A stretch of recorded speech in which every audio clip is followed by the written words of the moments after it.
देख लिया terminal voltage क्या है, ईएमएफ क्या है, इंटरनल रेजिस्टेंस क्या, उनके बीच में डिफरेंस भी हमने समझ लिया। अब हमें देखना है कि कनेक्शन ऑफ सेल्स कैसे हो सकते हैं, like series connection, parallel connection. हमने रेजिस्टेंस को देख लिया, रेजिस्टेंस के टर्म में अगर बात करें तो अगर सीरीज में है तो हमें पता है सीरीज के लिए क्या होगा, R equivalent equals to R1 plus R2 plus R3। इस तरीके से जहां तक हमने कनेक्ट करना है वहां तक हो सकता है। अब पैरेलल के लिए क्या हो जाएगा, पैरेलल के लिए हो जाएगा अपने पास 1 upon R equivalent equals to 1 upon R1 plus 1 upon R2 plus 1 upon R3। जहां तक हमने उस पूरे के पूरे कनेक्शन में जितने रेजिस्टर्स हमने कनेक्ट किए हैं उतने की हम वहां पे क्या कर सकते हैं, इजीली बात कर सकते हैं। ओके, अब हमें देखना है कि कनेक्शन ऑफ सेल्स क्या होगा।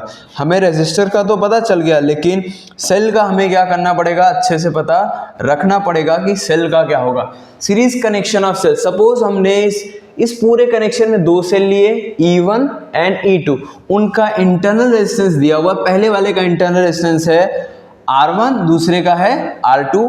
अब इसी तरीके से करंट फ्लो हो रहा है C टू A की डायरेक्शन में। अब यहाँ पे याद होना चाहिए कि अगर बैटरी से लीव कर रहा है तो कौन सा कंडीशन हो गया, चार्जिंग की डिस्चार्जिंग। बच्चों कमेंट करना आपको। अब बैटरी से अगर करंट बाहर जा रहा है दैट मीन्स वो कंडीशन आपको पता ही होगी। दैट मीन्स सबसे पहले मुझे A और C के बीच में निकालना पड़ेगा ना, तो डायरेक्टली तो मैं निकाल नहीं सकता हूं। सो पहले मैं क्या करूंगा, पोटेंशियल डिफरेंस अक्रॉस AB। सो AB के बीच में अगर मैं पोटेंशियल डिफरेंस निकालना चाह रहा हूं तो मैं क्या लिख सकता हूं, VAB लिख सकता हूं। ओके, VAB को मैं अगर लिखना चाहूं तो VA माइनस VB लिख सकता हूं, पॉसिबल है।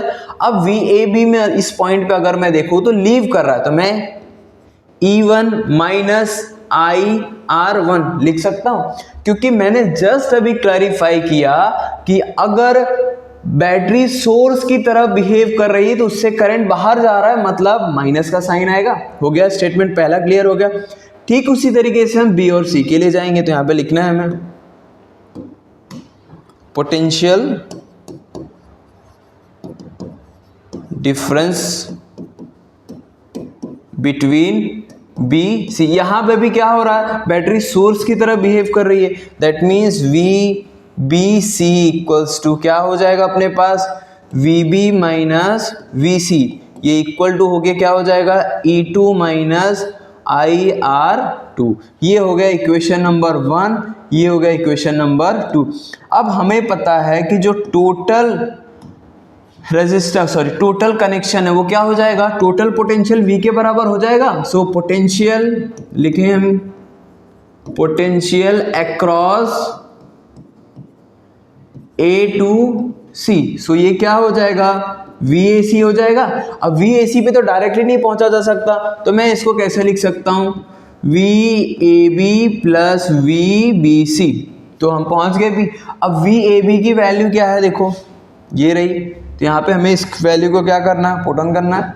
सो क्या हो गया, E1 माइनस IR1, ये AB की वैल्यू हुई।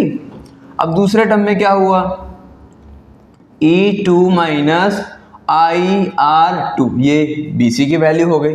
अब इसको अगर मैं ओपन कर रहा हूं that means E1 minus IR1 plus E2 minus IR2, इस तरीके से हो गया। अब हम E1 और E1 को, E1 E2 को साथ में रख सकते हैं और IR1 और IR2 को साथ में रख सकते हैं। जब हम इनको साथ में कंबाइंड फॉर्म में रखेंगे तो ये क्या हो जाएगा, E1 प्लस E2 हो गया। अब माइनस I दोनों में कॉमन मिल रहा है, सो माइनस I कॉमन मिला तो R1 प्लस R2।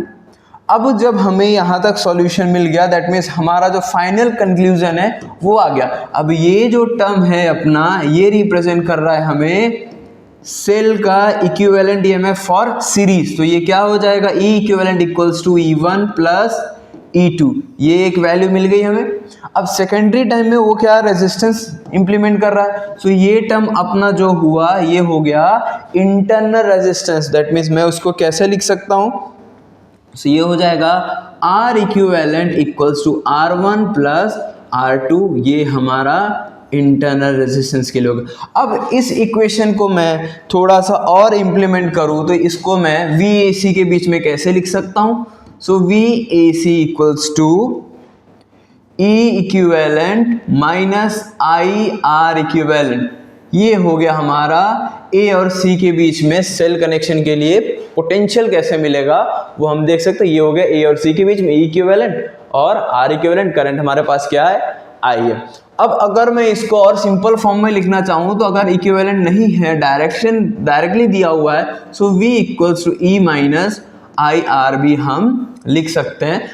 बशर्ते हमें याद होना चाहिए कि माइनस क्यों हुआ, प्लस क्यों हुआ।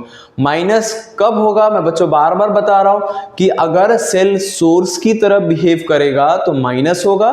सेल पे अगर चार्ज आ रहा है, इलेक्ट्रॉन आ रहा है, करंट आ रहा है, तो वो किसकी तरह बिहेव करेगा? चार्जिंग कंडीशन हो जाएगा और वहां पे उसकी वैल्यू क्या हो जाएगी? प्लस हो जाएगी। ठीक है।